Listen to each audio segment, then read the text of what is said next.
Biking means a lot of freedom for me. I love the speed, I love the nature. I really, really love it. Of course, it's a little bit different today than it used to be, but yeah, it's my life.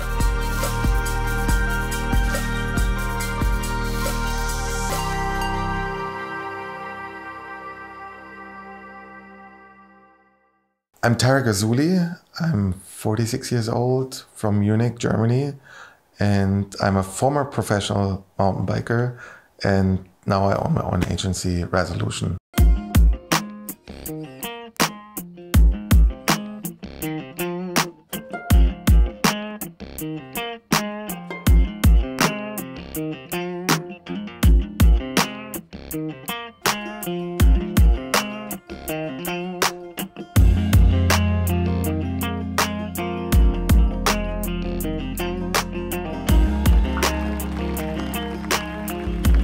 I grew up in Munich. I grew up in this park and was here with my little BMX bike the whole time. And then I started racing in the park, but in between racing we would just ride around and do lots of things, just look for another jump, another kicker here at different spots.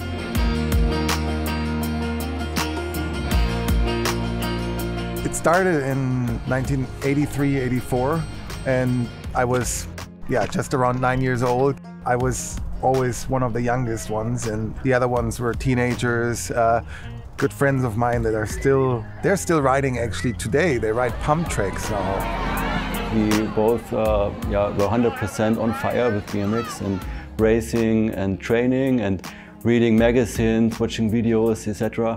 So we were both like, we want to be the best BMXers in the world. He's a person that is always 100% in what he does. This is something I admire, because he said, yeah, I want to be a BMX pro, and he became a pro.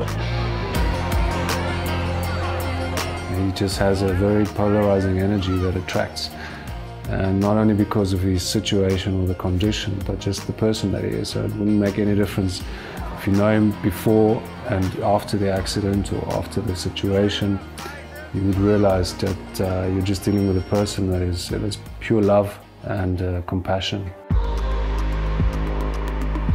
I remember Natalie, my sister, in '86, she rode races like me. We went together, my mom, my sister and me. Our parents got divorced when I was 12, so it was difficult for our mother, of course, but she was involved in the whole biking heavily, I would say. There was nothing else. It was just biking, it was BMX, it was going to the races, getting your bike ready, stuff like that. It was all about two wheels.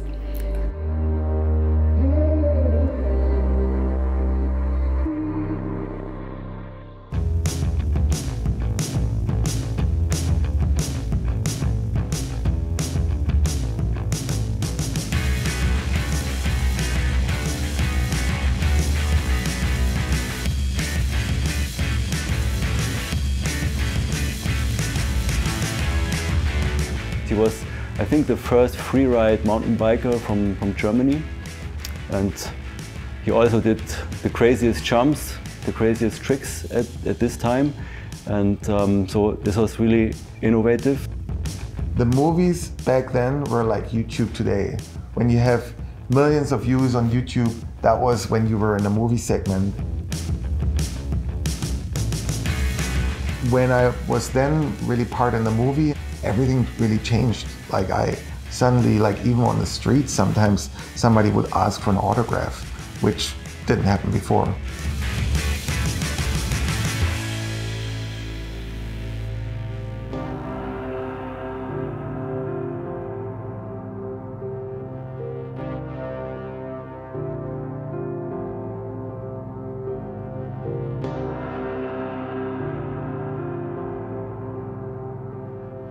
He told me, well, Nathalie, you know, it's the film is, it will go out in 170 countries, and it's like really the most exciting film project I ever did, I think.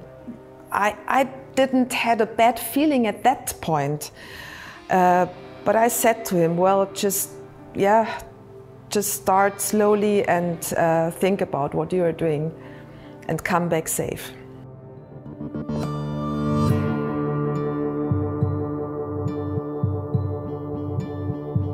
BC was at the time and remained for many years the place for mountain biking, for freeriding, the place to be, the place where the standards get set, where really crazy stunts are being built, filming is being done. Everybody tried to push the limits. I arrived on a Sunday evening and they said, well, it doesn't look too good. We might have to change locations because looks like we're not getting the permits we need. Let's pack up the car already, the truck, and get the bikes on and your bags. Bjorn had one more meeting with the officials or with the tourism board. Well, we thought we were leaving, but he came back and he had the green light. And there's going to be Dave Watson, Johnny Waddell, and Aaron Peters. Those are the riders. We did more like warm-up riding or warm-up like downhill sequences on trail riding. And Johnny and I were just going fast, little jumps, but nothing crazy. And by the time we were done, we talked to Aaron Peters and he said, well, the first jump's done in the halfpipe. Johnny and I went over there, saw the halfpipe and thought, you know, we need to session it. I went first and because I wanted to go first. I was used to that. I rode only with one pedal stroke and let it then just roll because it was down the hill, and then take the takeoff and a jump, and in the moment I was like, oh shit, I'm too fast. And I see how I pass the landing and I let go of my bike.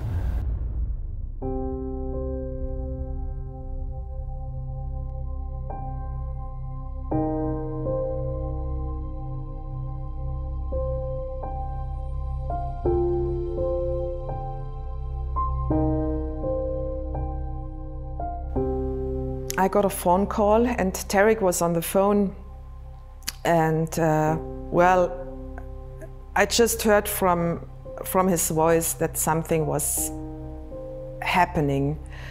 And then he started crying, you know, and he said, yeah, he crashed and he was jumping too far and then he cried and I couldn't really hear him when he told me he can't move his legs. And maybe it sounds crazy, but I mean, I learned him walking, you know, when he was a little boy, so it's really hard. I had no idea what are the next steps. Like, I had no idea. Like, life in a wheelchair. I didn't know how it is actually to get into the wheelchair without using your legs. I had no idea. I had no idea how to use a bathroom. I had no idea how to get dressed. I had no idea to...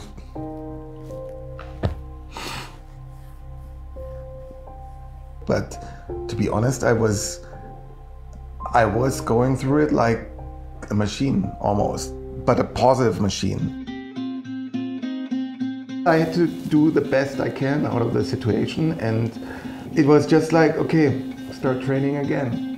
Like I got injured before, I got up again, and I, you know, got better out of it than before. And you know, apart from the physics, I got better out of it.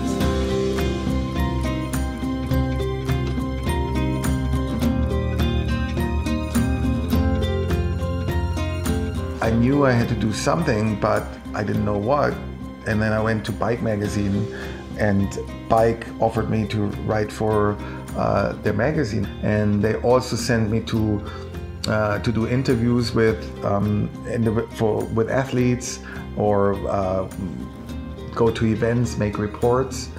And in that way, I was able to stay part in the bike industry.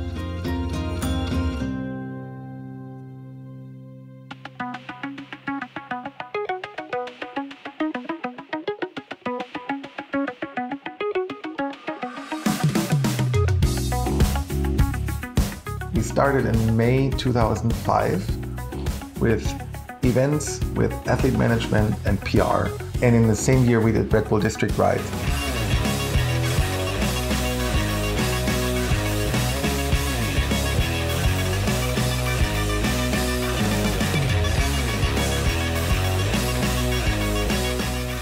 I had the idea of the event some years ago, and the event concept is mountain bike, urban freeride mountain bike in the city.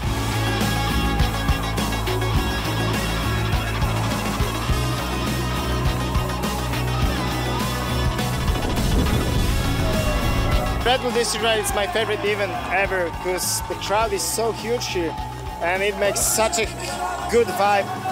Pushes you to push your limits. Wow! It was totally exciting to start a new agency and be actually still in the bike world. And I didn't care how much I have to work. I just wanted to be in it and make the best possible. My main vision was that sport is amazing and I want to make it bigger. The industry is continuously going to grow with him as a key figure, as a beacon again in the industry, to say he sets the standards for what is to be achieved.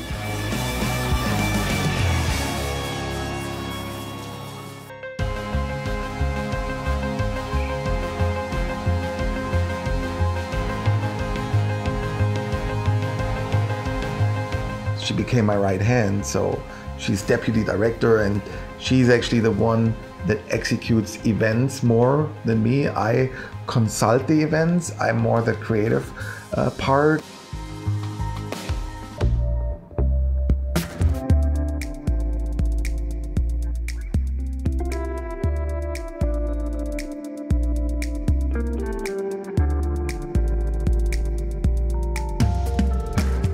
All right, MacAskill here. I'd say he's definitely one of the hardest working guys in mountain biking. You know, he's up to all hours working the office for his athletes, for his clients, putting on events. Back in 2018 when I had my injury, I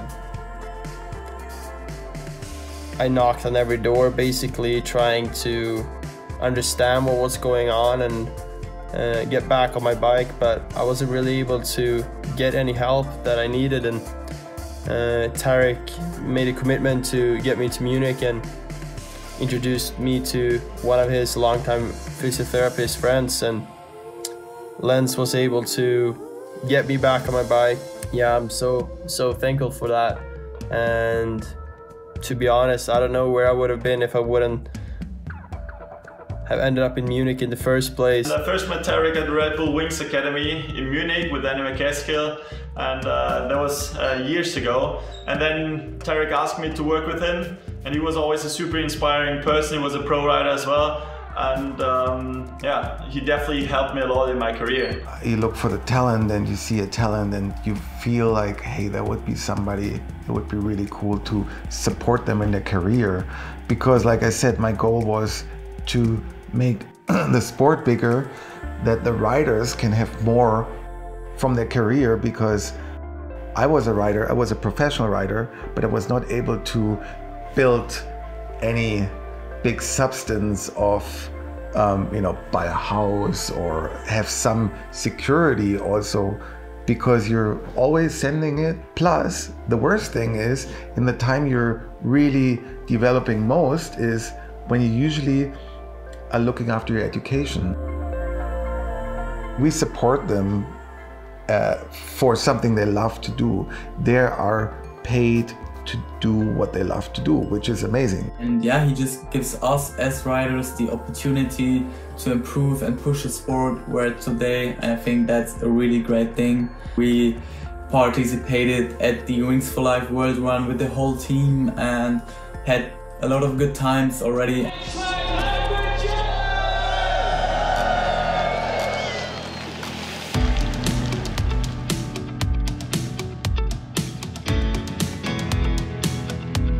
Wings for Life is for me so important because it gives me hope, of course.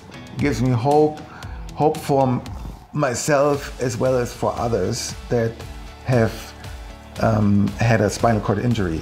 And they work with a lot of doctors and professors around the world, and they look at projects around the world because research is everywhere, but it has only little support here and there.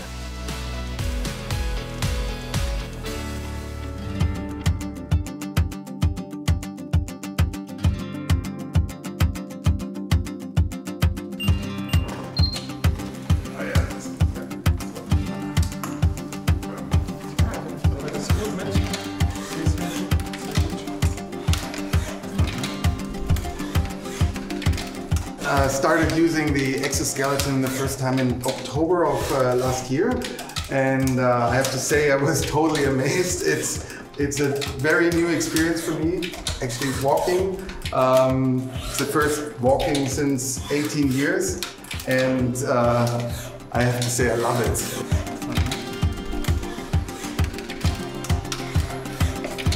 Yeah, I feel improvements in especially in my butt, my glutes, the muscles in my butt are getting a bit stronger. So actually sitting is better for me. It's easier when I sit on my wheelchair, and also my legs feel to get a little bit bigger, a little bit more muscle. It's a different stress on the body, but in a good way.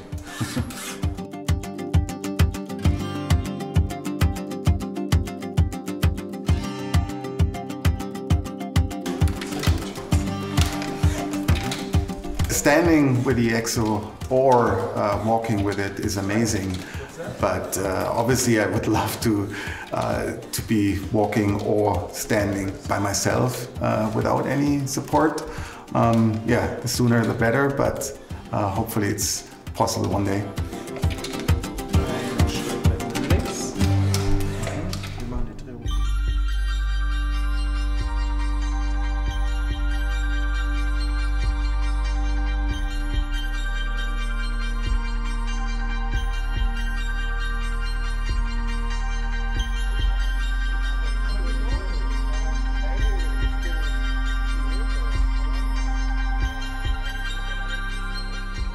Oh, yeah, the store has definitely developed.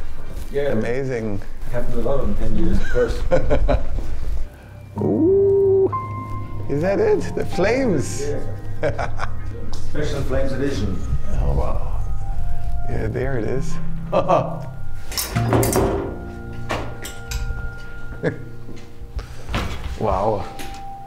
There it is. Oh, yes. Wow. Crazy, crazy. I'm amazed that that bike is here. That's the bike I sent a little bit too far. I sent too far, yeah. Yeah, it's... I should have stayed actually on the bike, because actually I did let go of the bike, and I think my bike wanted to keep me. Tom used to work on my bikes when I rode, so because I was like one of those typical freeriders that were good at riding but not really good at keeping their bike tuned up, and he built the bikes up, and I was proud to work on those bikes. And so for me it was also like a part of my history to have bikes from 20 years ago when I started in bike business, to have it in my store, to also show the history of developing mountain bikes. After your accident, when you remember, Rocky Mountain made a special bike?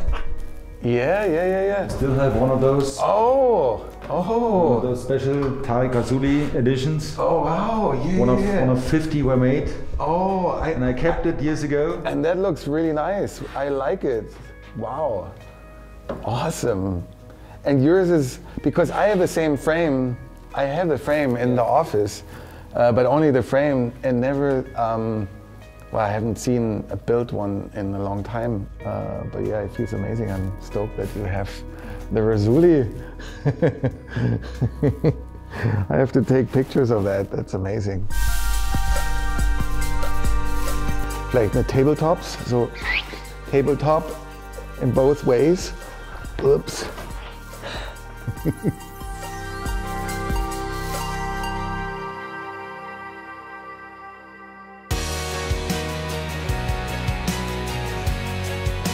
feel almost like I'm born on 2 wheels. Now it's 4 with a wheelchair, and now with a handbike it's 3 wheels. But I've always loved just biking. The crash was a big turning point in my life, but it actually turned me into a direction that is now fulfilling my life and the sport way more than before.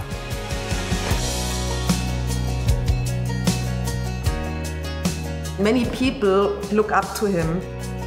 I think because of his positivity and what he did out of his life and after the accident, staying in the scene, staying strong and establishing and doing something bigger than what he ever thought of. I'm really happy where I'm today, and I'm extremely grateful that I can be still part in the sport and give something back to the sport.